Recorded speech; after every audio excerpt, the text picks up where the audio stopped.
नमस्कार। मैं यशवीर सिंह आप लोगों के साथ जुड़ा हुआ हूँ आधुनिक भारत को लेकर के। और हम लोग पढ़ रहे हैं आधुनिक भारत। और आधुनिक भारत में हम लोगों ने अभी तक जो कवर किया था वो पंजाब राज्य को हम लोगों ने पूरी तरह से फिनिश कर दिया था। और जो आज हम शुरुआत करने जा रहे हैं अवध राज्य की शुरुआत करने जा रहे हैं।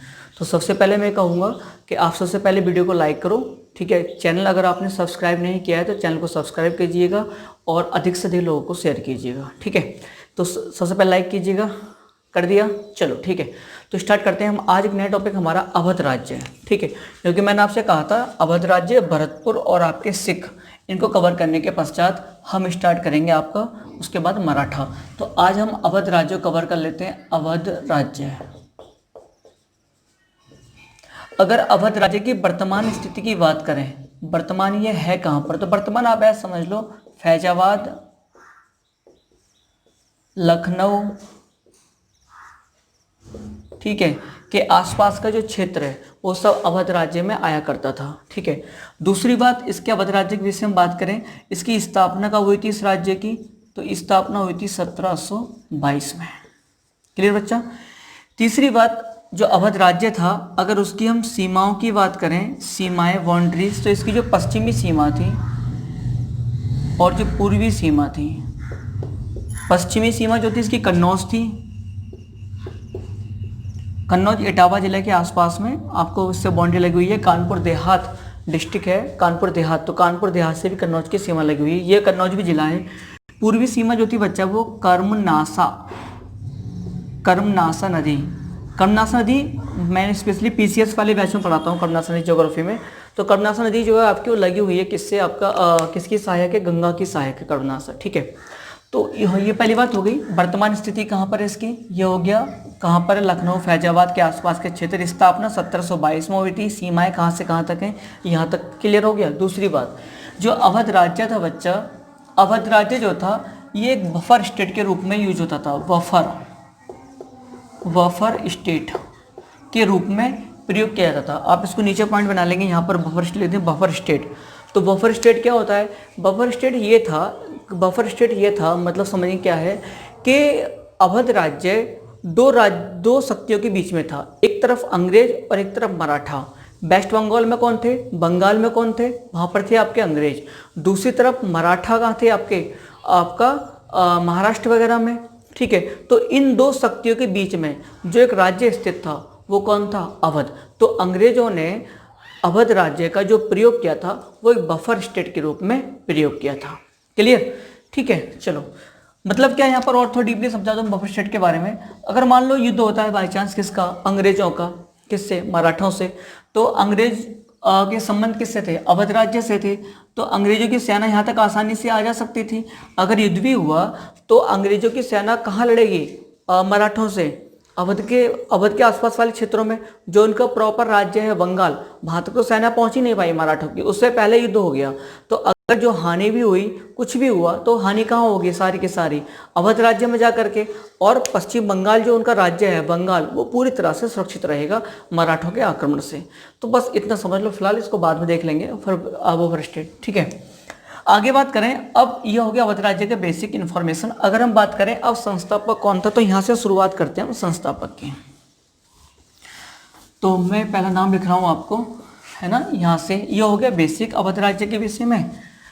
दूसरी बात, अब हम बात करते हैं, एक व्यक्ति था शहादत खान, ठीक है बच्चा, शहादत खान। तो शहादत खान के विषय में पहले मैं आपको बता चुका हूँ, है ना। ये जो सैयद बंधु थे, आपको इस पर स्पेशल अलग से वीडियो है ना, सैयद बंधुओं की मेरी उत्तरोत्तर मुगल काल जब मैंने पढ़ाया था, वहाँ पर स्पेशली अलग से वीडियो बनाई सैयद बंधुओं पर। किंग मेकर ऑफ इंडिया कहलाती हैं ये सैयद बंधु। तो जो सैयद बंधु थे, तो शहादत खान ने क्या करा था, सैयद बंधुओं के खिलाफ षड्यंत्र में भाग लिया।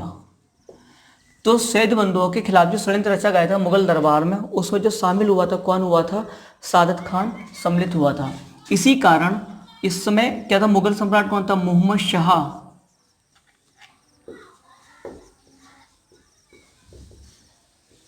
मोहम्मद शाह रंगीला। और मोहम्मद शाह रंगीला ने इसको पहले पंचहजारी और बाद में सप्तहजारी मनसब प्रदान किया था, यानी कि पहले 5,000 का मनसब दिया, बाद में 7,000 का मनसब भी दिया था। फिर आगे चल के इसको क्या बनाया गया बच्चा, 1720 से 1722 सादात खान को आगरा का गवर्नर बनाया गया, आगरा का गवर्नर बनाया गया।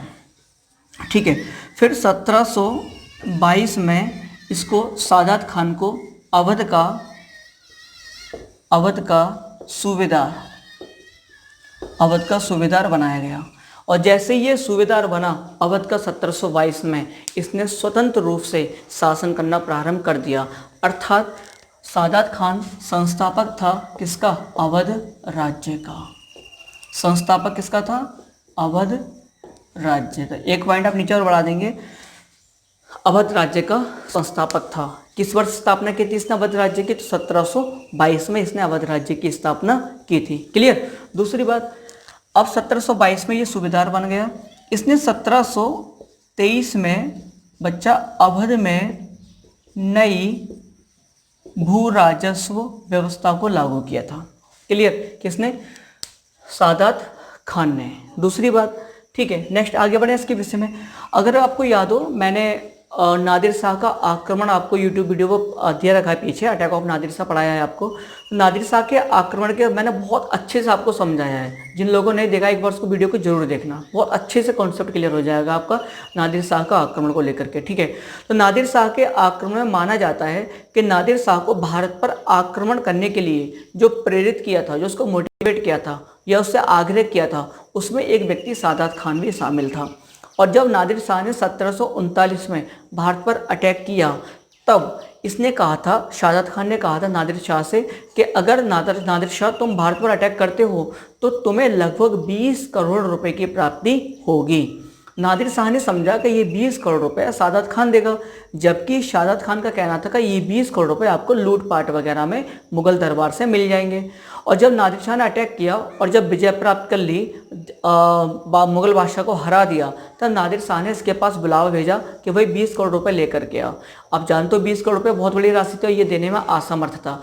इस कारण इसने 1739 में विष खा करके, जहर खा करके आत्महत्या कर ली थी। इस प्रकार से इसका जीवन का क्या हो गया बच्चा, अंत हो गया। क्लियर। और इसके विषय में एक फैक्ट और बता दूं मैं आपको, इसकी राजधानी क्या थी, अगर आपको याद रहे, राजधानी पूछ सकता है, तो राजधानी थी इसकी फैजाबाद। यानी कि आपसे ये पूछे कि अवध राज्य की प्रारंभिक राजधानी क्या थी, तो आपका आंसर हो जाएगा फैजाबाद। फैजाबाद अवध राज्य की प्रारंभिक राजधानी हुआ करती थी। ठीक है, उसके बाद लखनऊ राजधानी हो गई थी 1775 में। वहां तक अभी आएंगे, पहले यहाँ तक कवर हुआ। ठीक है, तो ये हो गया हमारा सादात खान। अब इसके बाद हम जो पढ़ेंगे वो पढ़ेंगे सफदरजंग। दूसरा शासक कौन बना अवध का, वो बना सफदरजंग। ठीक है, तो आप हेडिंग डाल दो दूसरी, सफदरजंग। सफदरजंग जो नवाब रहा था अवध का, वो रहा था 1739 से 1754। ठीक है, 1739 टू 1754। इसका बच्चा सबसे पहले मूल नाम, इसका वास्तविक नाम क्या था, रियल नाम क्या था इसका, तो वास्तविक नाम था इसका अबुल मंसूर खान सफदरजंग। ठीक है, दूसरी बात, ये जो था सादात खान का भतीजा तथा दामाद था। क्योंकि सादात खान का कोई पुत्र नहीं था, इसलिए उसका भतीजा जो उसका दामाद भी हुआ था, वो क्या बना, अगला नवाब बना था। ठीक है, दूसरी बात, 39 अटैक हुआ था बच्चा। ठीक है, इसके विषय में तीसरा फैक्ट मैं आपको बताऊं तो भारत पर अटैक जो हुआ था अहमद शाह अब्दाली का, है ना, तो अहमद शाह अब्दाली के खिलाफ युद्ध लड़ा। ठीक है, युद्ध लड़ा था क्योंकि अहमद शाह अब्दाली ने भारत पर अटैक किया, तो अहमद शाह अब्दाली के खिलाफ युद्ध में भाग लिया था मुगल सम्राट की ओर से। ठीक है, ये बात अलग है, ये लोग पराजित हो गए थे। दूसरी बात, जब ये भाग लिया था युद्ध में, तो जो शासक था वो खुश हो गया, कौन, मोहम्मद शाह। तो उसने क्या करा बच्चा, मोहम्मद शाह, उसके बाद अहमद शाह भी शासक रहा था, तो वो खुश हो गया और उसने क्या करा, अर्थात सफदरजंग को, सफदरजंग, नेक्स्ट पॉइंट लिखेंगे सफदरजंग मुगल बादशाह का वजीर बना। और वजीर जो बना था 1748 में इसको अपना वजीर बना लिया गया। 1748 में सफदरजंग मुगल बादशाह का वजीर बना था और 1753 बर्खास्त भी कर दिया गया था। 1753 में वजीर के पद से हटा दिया गया था। ठीक है, मैं बताता हूँ यहाँ पर छोटी सी बात। यहाँ प्रश्न क्या पूछता है बच्चे, यहाँ प्रश्न ये पूछता है कि निम्नलिखित में से कौन सर्वप्रथम अवध का नवाब मुगल सम्राट का वजीर बना था? तो कौन? सफदरजंग बना था। ठीक है, ये अब बहुत अच्छे से याद रखना, एक बार नहीं बहुत बार पूछा गया है। क्लियर। दूसरी बात, कब बना था? 1748 में बना था। कब हटा दिया गया था वजीर के पद से? 1753 में। जब ये वजीर बना तो इसीलिए इसके उत्तराधिकारी मतलब सफदरजंग के बाद के जो अवध के नवाब बने थे वो उनका क्या कहलाए? वो कहलाए नवाब वजीर। क्या कहलाए बच्चा? नवाब वजीर। नवाब कहाँ के? अवध के। वजीर कहाँ के? मुगल के। तो नवाब वजीर कहलाए थे। ठीक है, इसके उत्तराधिकारी किसके? सफदरजंग के उत्तराधिकारी आगे चल के नवाब वजीर कहलाते थे। ठीक है, दूसरी बात ये हो गया 48 में। ठीक है, यहाँ तक बात समझ में आ गई। चलो, और सफदरजंग के विषय में क्या मैं आपको बताऊं, दो चार बातें इसके विषय में। 39 में ये हुआ था, 48 में ये हो गया, और उसके पीछे कोई खास विशेष बात तो नहीं है। ये बहुत ज़्यादा पूछा जाता है 48 वाला। क्लियर? क्लियर हो गया? ठीक है, मूल नाम हो गया, भतीजा दामाद हो गया, ये सब हुआ, और इसके विषय में ऐसा कुछ खास है नहीं है। चलो फिर, है ना। अब हम नेक्स्ट स्टार्ट करते हैं। आपका कौन आगे? चलो अच्छा, एक दो पॉइंट और बता दूं इसके बारे में, जो इतने महत्वपूर्ण तो नहीं है लेकिन फिर भी। एक आपने सुना होगा लखनवी तहजीब। लखनवी तहजीब आपने सुना होगा। लखनवी तहजीब, लखनवी तहजीब की जो शुरुआत हुई थी लखनऊ से, है ना, वो इसी के समय हुई थी। किसके? सफदरजंग के समय से ही लखनवी तहजीब की शुरुआत हुई है। ठीक है, दूसरी बात, एक फैक्ट और बता दूं मैं आपको सफदरजंग के विषय में। एक हिंदू था नवाब राय। ये कौन था बच्चा? नवाब राय। व्यक्ति का नाम है नवाब राय, और ये हिंदू था। नवाब राय सफदरजंग के समय एक बहुत बड़ा अधिकारी हुआ करता था। तो आपसे पूछे कि हिंदू अधिकारी नवाब राय का संबंध किस अवध के नवाब से है, तो आपका आंसर हो जाएगा किससे? सफदरजंग से। क्लियर? यहाँ तक समझ में आ गई बात? चलो ठीक है, इसके अलावा इसमें कुछ और महत्वपूर्ण नहीं है बस। ठीक है, अब इसके बाद जो अगला शासक आता है हम उसको डिस्कस करते हैं। नेक्स्ट कौन था? तो नेक्स्ट था बच्चा आपका कौन? शुजा-उद-दौला। शुजा-उद-दौला। ठीक है, वैसे शुजा-उद-दौला के विषय हम थोड़ा बहुत पढ़ चुके हैं पहले भी, लेकिन फिलहाल यहाँ पर शुजा-उद-दौला, ये वही शुजा-उद-दौला है जो बक्सर के युद्ध में भाग लिया था। क्लियर? तो शुजा-उद-दौला कार्यकाल की बात करें 1754 से 1775, 1775। ठीक है, ये तीसरी फैक्ट। अब इसका पहला फैक्ट मैं थोड़ा समझाऊं उसके विषय में। 1759 में आप जानते हो, 1759 में ये तो बन गया आपका 54 में अवध का नवाब बन गया, लेकिन प्रॉपर जिसकी कहानी शुरुआत होती है, क्रिया जो शुरुआत होती है वास्तविक इतिहास में हम जानते हैं इसको। तो 1759 में मुगल सम्राट था शाह आलम, है ना, शाह आलम सेकंड, जिसका दूसरा नाम क्या था? अली गौहर। तो अली गौहर या शाह आलम सेकंड डर की वजह से दिल्ली गद्दी पर नहीं बैठ पाया था। किसका डर था? इमादुल मुल्क, उसे अपने वजीर इमादुल मुल्क का डर था। इस कारण उसने शरण कहाँ ले रखी थी? लखनऊ में शरण ले रखी थी। किसके? यहाँ पर आपका अवध राज्य में। क्लियर? तो पहला फैक्ट हो जाएगा, सबसे पहला फैक्ट 1759 में लखनऊ में, है ना, मुगल बादशाह, लिख लेना आप, मुगल बादशाह आलम शाह सेकंड या अली गौहर को शरण दिया उसको रहने के लिए। कारण क्या था? क्यों दिया था? क्योंकि इसका शाह आलम सेकंड है, ये शाह आलम सेकंड, बादशाह शाह आलम सेकंड। क्यों? ये शाह आलम सेकंड का जो वजीर था उसका नाम था इमादुल मुल्क।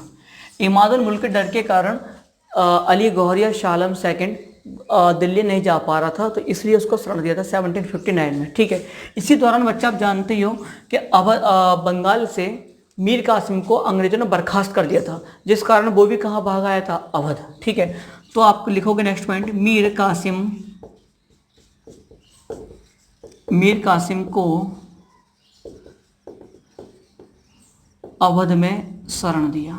ठीक है, और जब ये दोनों शक्तियां आपस में मिल गई तो 1764 में क्या हुआ था, 1764 में बक्सर के युद्ध में भाग लिया। और इस बक्सर के युद्ध की विषय तो स्पेशल वीडियो है मेरी। ठीक है, और ये इसमें क्या हुआ था, पराजित हुआ था। कौन, शुजा-उद-दौला इस युद्ध में क्या हुआ, बक्सर युद्ध में पराजित हो गया था। क्लियर। दूसरी बात यहाँ पर एक बात और मैं आपको बताऊं, 1764 तक आ गए।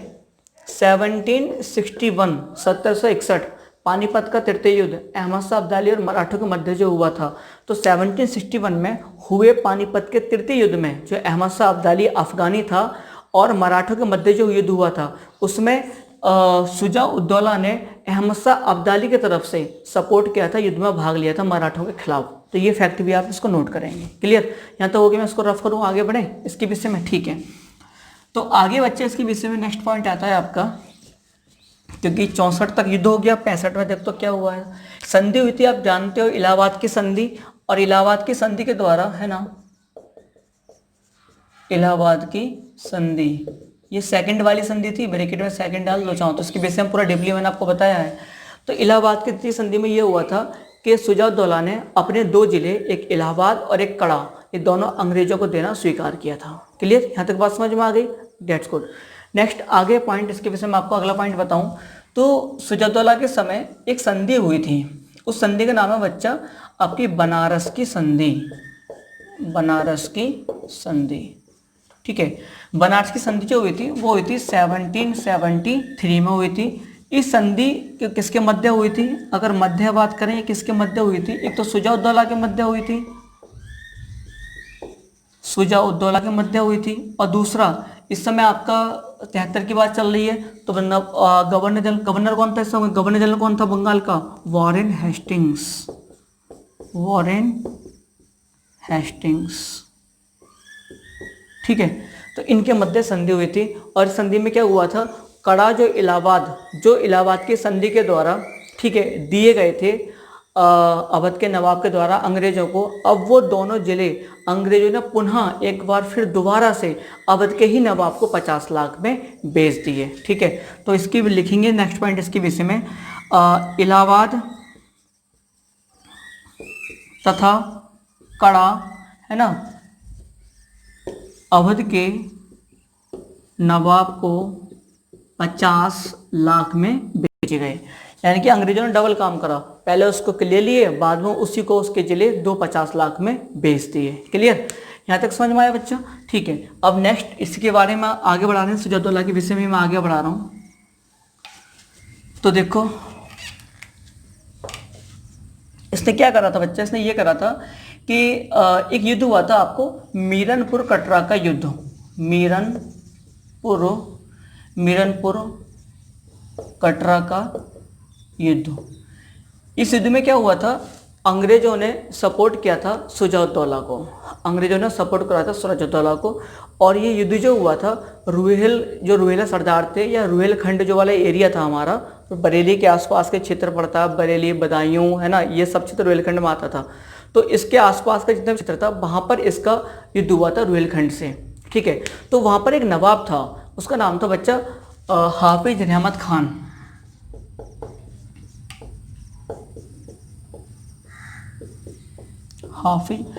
हाफिज रहमत खान कौन था, तो ये था रुहेला सरदार। ठीक है, तो मीरनपुर कटरा का युद्ध हुआ था, रुहेला सरदार हाफिज रहमत खान प्लस शुजा-उद-दौला के मध्य हुआ था। और इस युद्ध में हाफिज रहमत खान पराजित हुआ और हाफिज रहमत खान मारा गया। और जो रुहेला सरदार था, इसका जितना भी क्षेत्र था रुहेलखंड वाला, वो काफ़ी हद तक, है ना, काफ़ी हद तक किसमें मिला लिया गया बच्चा, अवध राज्य में मिला लिया गया। और इस रुहेलखंड का शेष भाग जो बचा था वो रामपुर रियासत बची थी, है ना। तो रामपुर रियासत इसका ही अवशेष भाग था रुहेलखंड वाले क्षेत्र का, अलग। फिर उसके बाद रामपुर रियासत अलग क्षेत्र बन गया था, तो वो अलग फैक्ट हो गया था। ठीक है, तो इसमें जीता कौन, शुजा-उद-दौला।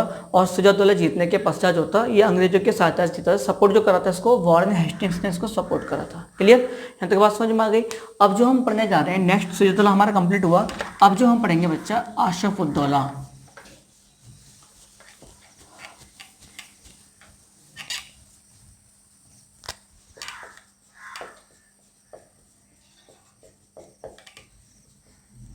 आशफ उद्दौला 1775 से 1797।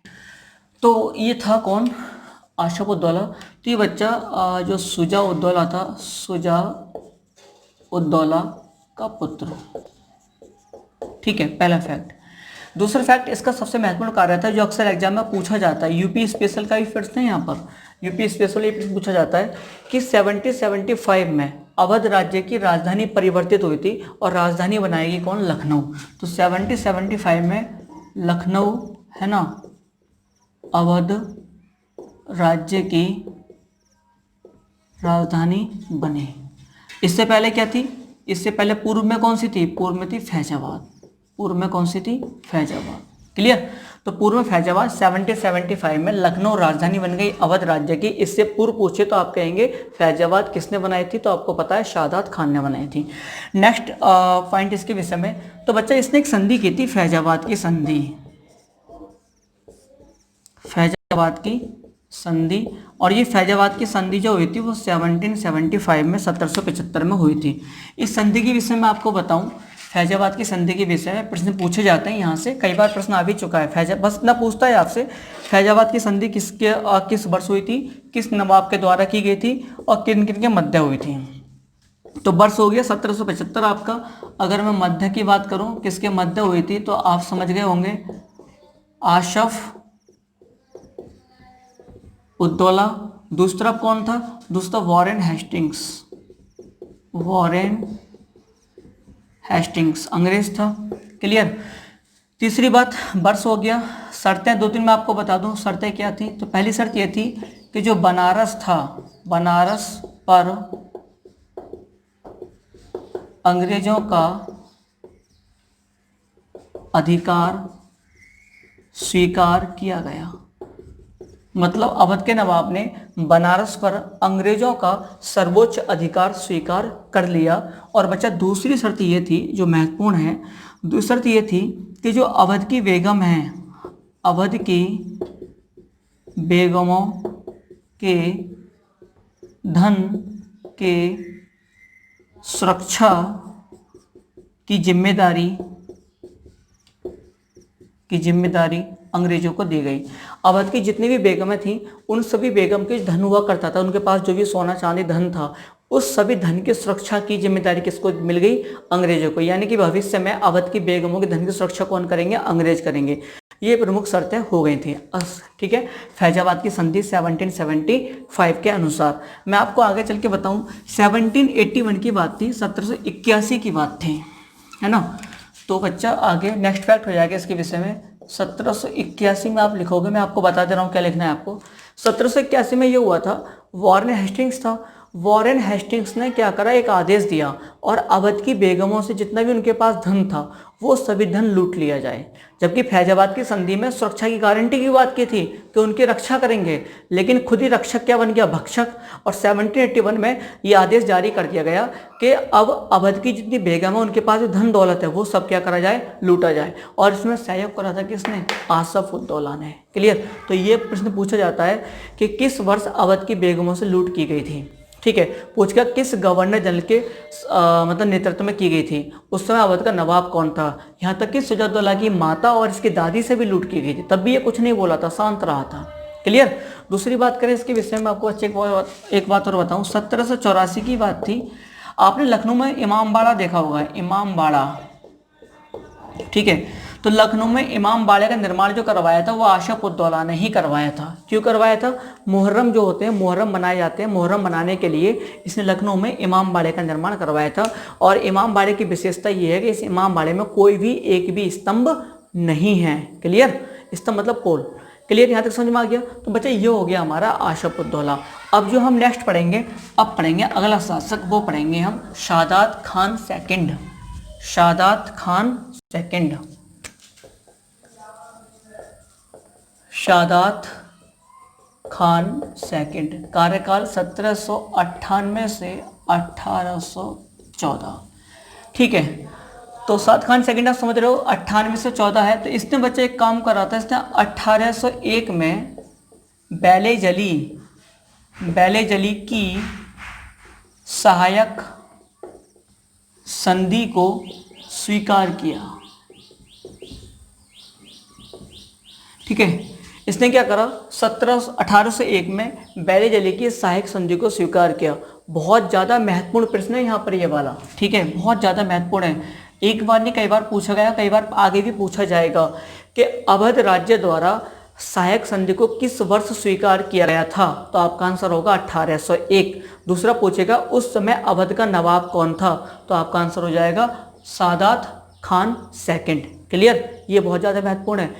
दूसरी बात, आगे चल के क्या हुआ था, इसने सादात खान सेकंड ने अपना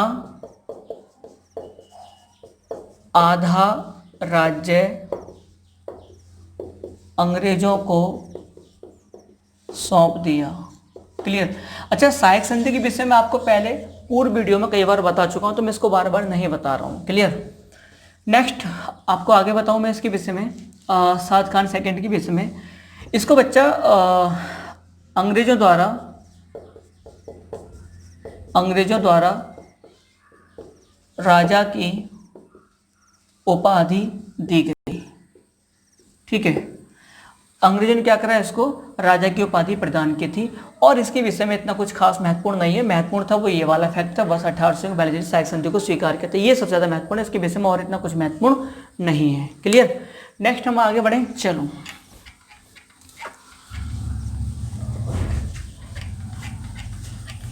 नेक्स्ट एक और आता है गाजीउद्दीन, कुछ खास महत्वपूर्ण नहीं है उसका। गाजीउद्दीन खान जो कार्यकाल था एज ए नवाब, तो वो 1814 से 1827 था। बस इसके विषय में एक फैक्ट याद रखना है, इसके लिए अंग्रेजों द्वारा बादशाह की उपाधि दी गई थी। किसकी उपाधि? बादशाह की उपाधि दी गई थी, और इसके विषय में कोई महत्वपूर्ण फैक्ट नहीं है। ठीक है। नेक्स्ट बच्चा, अंतिम अवध नवाब को हम पढ़ेंगे। अंतिम अवध नवाब कौन था? बाजिद अली शाह था।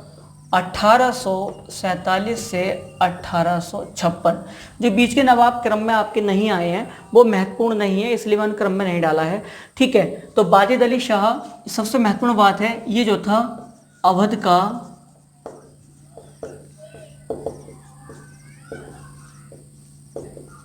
अंतिम नवाब था। ठीक है, ये प्रश्न एक बार नहीं कई बार विभिन्न परीक्षाओं में पूछा गया है, चाहे वो पीसीएस हो, चाहे आपका यूपी ट्रिपल एस हो, या वनडे एग्जाम कोई भी हो, यूपी से रिलेटेड है, उन सब में ये पूछा जाता है कि अवध का अंतिम नवाब कौन था? बाजिद अली शाह था। पीसीएस में कई बार पूछा जा चुका है और आगे भी पूछा जाएगा, और वनडे एग्जाम में भी आगे भी पूछा जाएगा। ठीक है, तो आपको याद रखना है कि बाजिद अली शाह अवध का अंतिम नवाब था, 1847 से 1856 रहा था। ठीक है, मैं इसके विषय में आपको और समझाऊं थोड़ा सा। तो बच्चे इसके समय क्या हुआ था, लखनऊ में राजधानी थी। 1848 में लखनऊ में कर्नल सलीमन या सिलीमैन मिल जाता है, सिलीमैन, कर्नल सलीमन या सिलीमैन को, है ना, रेजिडेंट बनाया गया। तो 1848 में लखनऊ में कर्नल सलीमन या कर्नल सलीमैन को, है ना, लखनऊ में क्या बनाया गया? रेजिडेंट बनाया गया, और इससे रिपोर्ट मांगी गई अवध के शासन के विषय में। तो इसने कहा था कि ठीक है, तो इसने जो था प्रॉपर जो डलहौजी, आप जानते हो डलहौजी आ चुका था भारत में, जनवरी 1848 में डलहौजी भारत में आ गया था। जनवरी 1848 डलहौजी भारत आ चुका था। तो डलहौजी की नीति कैसी थी? विस्तारवादी नीति। वो अधिक से अधिक क्षेत्रों को जीतना चाह रहा था, तो वो चाह रहा था कि जो अवध राज्य है उसको भी हड़प लिया जाए। ठीक है, उसको भी अपने कब्जे में कर लिया जाए। तो इसने क्या करा, इससे रिपोर्ट मांगी कि भाई क्या अवध राज्य को हड़पा जा सकता है ना, डॉक्ट्राइन्स ऑफ लैप्स के अधीन, है ना।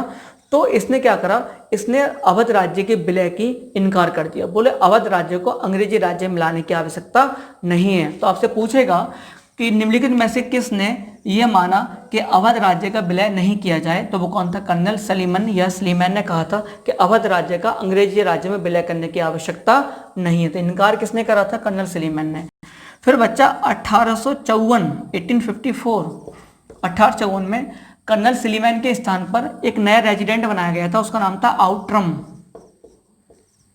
तो आप लिखोगे 1854 में आउट्रम को लखनऊ में ब्रिटिश रेजिडेंट बनाया गया। ब्रिटिश रेजिडेंट बनाया गया 1854 में। कर्नल आउट्रम को, है ना, ब्रिटिश रेजिडेंट बनाया गया। और जैसे ही ब्रिटिश रेजिडेंट बना, कौन, आउट्रम, आउट्रम से रिपोर्ट मांगेगी और आउट्रम ने अपनी रिपोर्ट में कहा कि अवध में बहुत ही ज़्यादा कुशासन है। कुशासन मतलब मिसरूल, बहुत ही ज़्यादा कुशासन है और इस कुशासन के आधार पर अवध राज्य को ब्रिटिश राज्य में मिला लिया जाए। और डलहौजी तो मौके की तलाश में था और कर्नल आउट्रम ने एक रिपोर्ट बना के भेज दी कि भाई अवध में बहुत ज़्यादा कुशासन है और अवध को क्या मिला लिया जाए, अवध राज्य को ब्रिटिश राज्य में मिला लिया जाए। डलहौजी को मौका मिला, डलहौजी तुरंत अपनी फाइल कहाँ पहुँच, डॉक्टरेट के पास पहुँचा दी। जो डायरेक्टर थे, डायरेक्टर के पास फाइल पहुँचा दी। उन लोगों ने अपनी सहमति जता दी।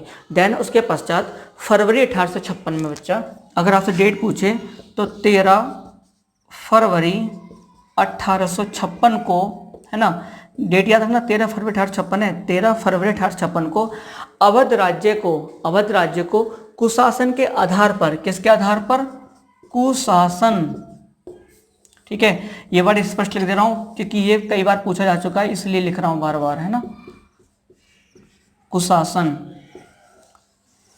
तो 13 फरवरी 1856 को अवध राज्य को कुशासन के आधार पर, किस आधार पर, कुशासन या मिसरूल बोलेंगे इस इंग्लिश में, कुशासन या मिसरूल के आधार पर अंग्रेजों द्वारा ब्रिटिश राज्य में मिला लिया गया और अवध राज्य का स्वतंत्र जो अस्तित्व था वो क्या हो गया, समाप्त हो गया। इस प्रकार से अंतिम नवाब कौन हुआ था, बाजिद अली शाह हुआ था। ठीक है, तो बहुत ज़्यादा पूछा जाता है आपसे प्रश्न कि किसकी रिपोर्ट के आधार पर अवध राज्य को कुशासन के आधार पर, है ना, ब्रिटिश राज्य में मिलाया गया था। तो आपका आंसर हो जाएगा आउट्रम की रिपोर्ट के आधार पर क्या कहते हैं आपको, अवध को ब्रिटिश राज्य में मिला लिया गया था। ठीक है, यहाँ तक क्लियर हो गया। ठीक है, तो बच्चा ये हो गया आपका अवध राज्य।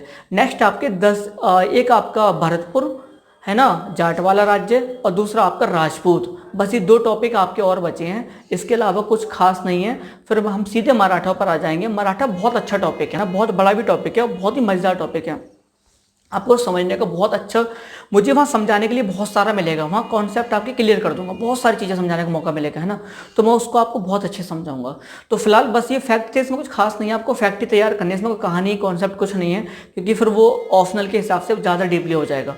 फिलहाल जीएस से मैंने आपको आगे पढ़ाया जो भी पढ़ाया है, ठीक है, जीएस से तो मैं बहुत आगे लेकर चल रहा हूँ आपका स्तर। तो ये हमारा अवध राज्य हो गया। नेक्स्ट हम आपके साथ भरतपुर राज्य और राजपूत राज्य, दो राज्य कवर करने के पश्चात दो वीडियो आपके पास और आएंगी।